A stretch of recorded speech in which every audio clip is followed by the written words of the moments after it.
suis particulièrement honoré de prendre la parole en cette circonstance solennelle de planting d'arbres, présidée par son Excellence, Monsieur le Président de la République. Permettez qu'avant tout propos, je vous remercie très sincèrement, Excellence, Monsieur le Président de la République, pour votre grande sollicitude qui n'a jamais fait défaut à la grande famille des eaux et forêts.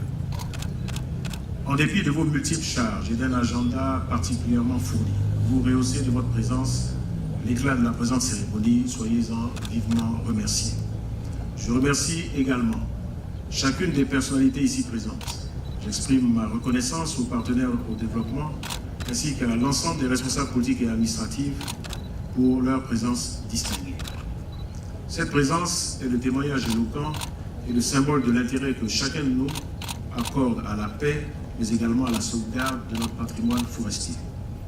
Excellence, Monsieur le Président de la République, chaque année, et précisément le 15 novembre, nous célébrons dans notre pays la Journée nationale de la paix.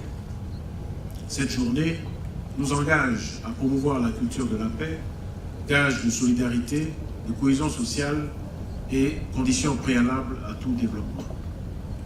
Conscient que rien de durable ne peut être réalisé sans un climat de paix, le père fondateur de la nation ivoirienne, feu le président Félix Houphouët-Boigny, avait érigé la culture de la paix au rang de religion.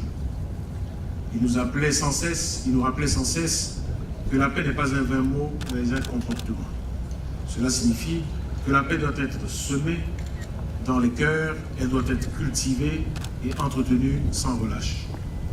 Excellence, Monsieur le Président de la République, il est légitime de le dire, et je m'en voudrais de ne pas le faire, que sous votre houlette et votre impulsion, le secteur forestier longtemps sinistré est en train de connaître une véritable révolution. En effet, vous avez décidé d'en faire un axe majeur de votre politique de développement. Les actes que vous ne cessez de poser sont l'illustration de votre engagement volontariste en faveur de ce secteur.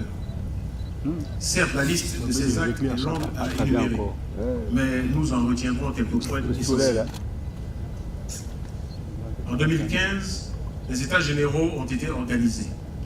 Les résultats des travaux ont permis d'aboutir en mai 2018 à l'adoption par le gouvernement de votre nouvelle politique de préservation, de réhabilitation et d'extension des forêts. Cette politique forestière, élaborée dans une approche holistique et inclusive, a des particularités. Elle se caractérise principalement par son volontarisme et son réalisme. Elle prend en compte la forte implication du secteur privé et la nécessité de la cohabitation intelligente de la forêt et de l'agriculture. En somme, cette politique vise à porter la couverture forestière de notre pays à moins de 11% aujourd'hui à 20% à l'horizon 2030. La nouvelle politique forestière, qui se veut avant-gardiste, s'articule autour des trois axes majeurs que sont d'abord la préservation de la biodiversité, ensuite l'entretien d'un climat favorable au développement des activités agricoles et socio-économiques, enfin le respect des engagements internationaux et des engagements de notre pays. Pour la mise en œuvre de cette politique, vous avez dégagé des moyens financiers conséquents qui ont permis de doter l'administration forestière en moyens de mobilité appropriés, en matériel technique et en armement, en vue du renforcement de ses capacités opérationnelles et de son efficacité sur le terrain. Parallèlement à ces actions concrètes, vous vous êtes soucié des conditions de vie du personnel technique des eaux et forêts, dont vous avez harmonisé le taux de bail avec ceux des autres corps de défense et de sécurité. Cet acte de haute portée sociale permet désormais à nos agents de se loger décemment et d'orienter leurs énergies à l'accomplissement de leur mission. Excellence, Monsieur le Président de la République, grâce à votre engagement personnel, le secteur forestier est érigé aujourd'hui au rang de priorité nationale, ce qui permet à la Côte d'Ivoire de respecter les engagements pris au plan international face aux nombreux défis du changement climatique. J'invite donc l'ensemble des acteurs, et particulièrement les agents techniques des eaux et forêts, à se mettre résolument à la tâche avec abnégation et rigueur, de mériter les efforts consentis et la confiance que vous placez en eux. Excellence, Monsieur le Président de la République, distingués invités, Mesdames et Messieurs, la cérémonie de ce jour où nous commémorons la Journée nationale de la paix se situe dans la continuité des initiatives déjà prises en faveur de la restauration du couvert forestier. En effet, cette année, Son Excellence, Monsieur le Président de la République, a inscrit au titre des activités organisées à cette occasion une opération de plantation d'arbres dans nos villes et nos habitations. Les fonctions de l'arbre dans une cité sont multiples. Je voudrais mentionner entre autres l'embellissement et l'ombrage qu'il procure. Je note surtout sa capacité à adoucir le climat et à séquestrer les gaz à effet de serre émis notamment par les industries et les véhicules dont le nombre croît de façon rapide ces dernières années. Par sa capacité à fixer le sol, l'arbre peut être utilisé en lieu et place du génie civil. Oui, l'arbre est le moyen le plus efficace pour assurer la restauration des milieux et éviter les effondrements, les écoulements, ainsi que les inondations récurrentes de nos villes. La présente cérémonie, couplée avec la célébration de la journée de plantation d'arbres, nous donne l'heureuse opportunité de lancer un appel à la mobilisation en direction des élus et de tous, hommes, femmes, adultes et jeunes, de toutes les couches sociales, en vue de mener des actions d'envergure en faveur de la restauration de notre couvert forestier. Je voudrais inviter en particulier, mesdames et messieurs les gouverneurs de districts, des districts autonomes, les présidents des conseils régionaux et les maires à suivre le modèle de cet après-midi en verdissant leur localité pour le bien-être de leur population.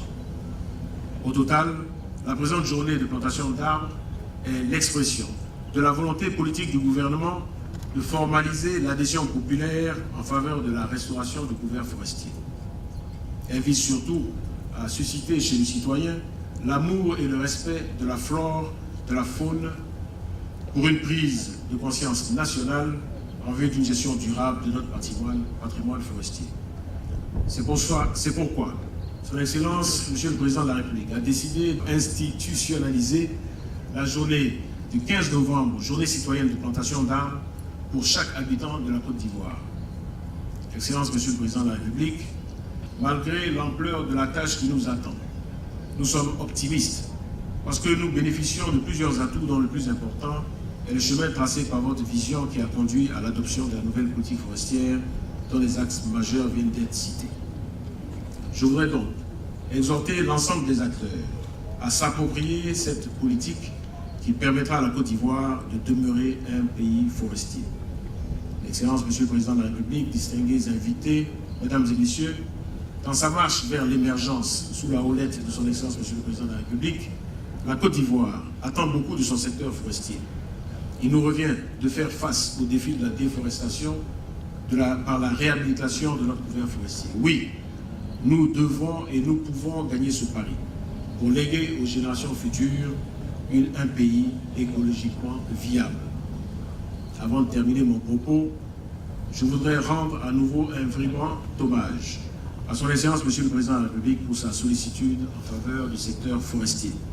Je voudrais en outre réitérer mes sincères remerciements aux distinguées personnalités présentes à cette cérémonie et surtout les membres du gouvernement et les présidents d'institutions qui sont pliés à l'exigence de planter chacun un arbre sur ce boulevard.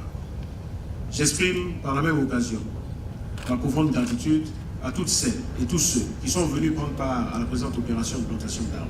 Je remercie enfin les acteurs et les organisateurs de cette importante et mémorable cérémonie qui n'ont ménagé aucun effort pour garantir sa réussite. Vive la forêt ivoirienne, pour que vive la paix en Côte d'Ivoire. Je vous remercie.